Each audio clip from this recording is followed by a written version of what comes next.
Alright guys, welcome to the video. I'm waiting for Dirt Broke to give me a call here, so he'll probably call, but that's alright.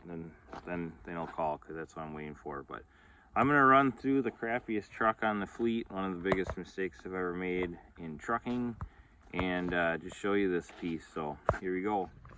Okay, so he called.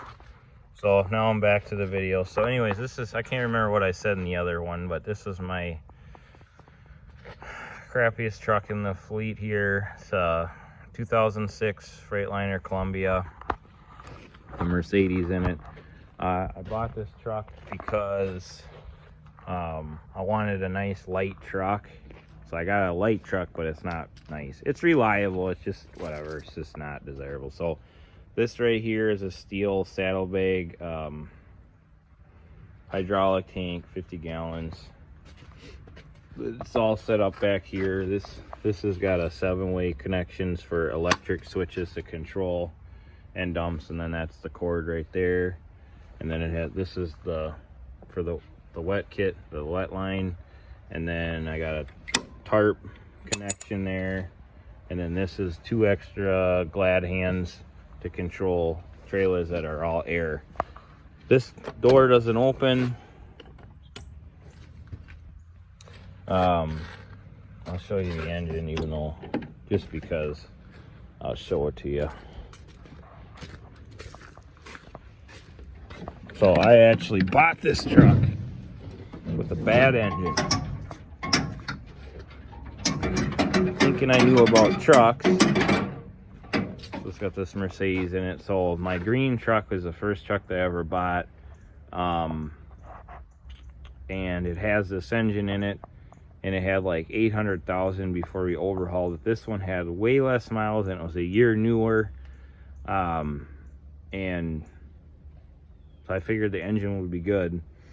But it started drinking coolant the day that I brought it home. So what I had to do was I just had to basically add coolant for a whole season because I didn't want to pay for a new engine, or didn't have the money or whatever. So I just ran it, kept on putting coolant in it. I'll show you the inside here and start it up. So it's I just took the CB out and we switched it around, but I mean it's just not nice. I mean it is what it is. We got this tape on here because it rattles so bad that we got this tape in it.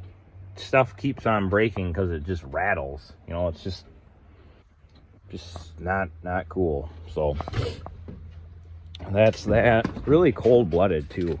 It's got the full fenders, they're not very good condition. It's got the pin here that goes through and locks the fifth wheel, so it stays in one place, and then if you want you can unlock it by taking the pin out. And got some decent tires on it. You know, we keep up on them, but it's just not a show truck, you know. This is what it is. So I'll start it up.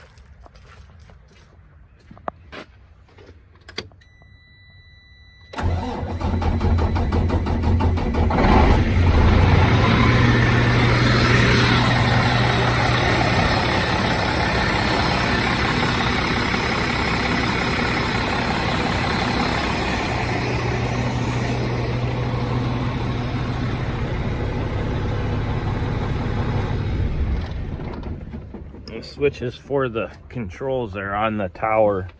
They call this a tower. These are the air switches, and then the electric switches are here, and then this is for the tarp. This is to turn the PTO, engage the PTO.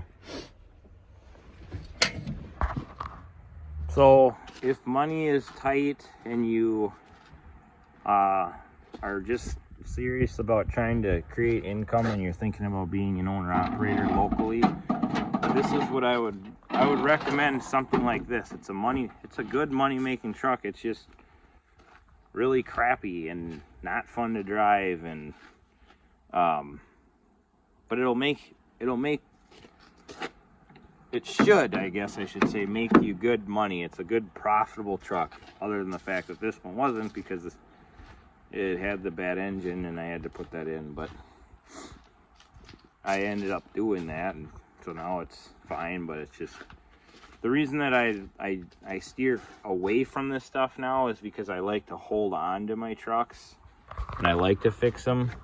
And like this truck, it's like you fix it and what do you have? You've got tape on the dash. It's just not, you know, it's just whatever. So that's what we did. That's why I don't go this way anymore, because and it's just having drivers and stuff, they need to be in stuff that's more comfortable. But this would be good for owner operator that's about the money. Now this truck is going to be a very solid,